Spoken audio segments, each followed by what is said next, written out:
پیارے بچوں، آج میں آ گئی ہوں نئی کہانی کے ساتھ۔ آج کی کہانی ہے اعلیٰ اخلاق کی۔ ایک دفعہ کا ذکر ہے، ایک بڑھیا تھی جو مدینے میں رہتی تھی۔ مدینے میں جب اس نے آخری نبی صلی اللہ علیہ وآلہ وسلم کے مبعوث ہونے کی خبر سنی تو اپنا مال و اسباب باندھا اور گھر سے باہر آ گئی۔ ادھر سے ایک بہت معزز شخص کا گزر ہوا۔ وہ بڑھیا سے بولے، جی مائی جی، کہاں جانا ہے آپ کو؟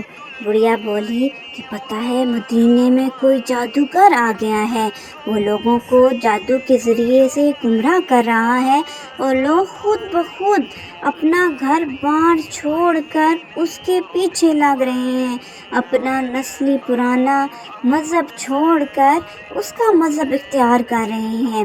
مجھے تو اپنے مذہب سے بڑا پیار ہے، میں تو کبھی اپنا مذہب نہ چھوڑوں، اس لیے یہی شہر چھوڑ کر دوسرے شہر جا رہی ہوں۔ ان معزز شخص نے بڑھیا کا ہاتھ پکڑا اور چل پڑے۔ جب بڑھیا اپنی منزل پر پہنچ گئی تو بولی، بیٹا گٹھری نیچے رکھ دو، میری منزل آ گئی ہے۔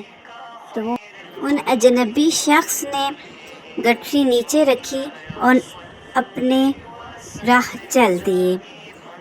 وہ بڑھیا بولی، رکو تو صحیح بیٹا، تم کون ہو اتنے اچھے؟ تمہارے جیسا اچھا میں نے اپنی زندگی میں نہیں دیکھا، اتنا اچھا اخلاق۔ آپ صلی اللہ علیہ وآلہ وسلم مسکرا دیے اور فرمایا، میں محمد ہوں، جس کے ڈر سے آپ اپنا گھر بار چھوڑ کر جا رہی ہیں، میں وہی شخص ہوں۔ بڑھیا پر اس اخلاق کا اتنا اثر ہوا کہ فوراً اسلام قبول کر لیا۔ یہ آپ صلی اللہ علیہ وآلہ وسلم کے اعلیٰ اخلاق کا نمونہ تھا۔ بے شک اگر آپ کو میری کہانی پسند آئے تو لائک شیئر سبسکرائب ضرور کیجیے۔ شکریہ۔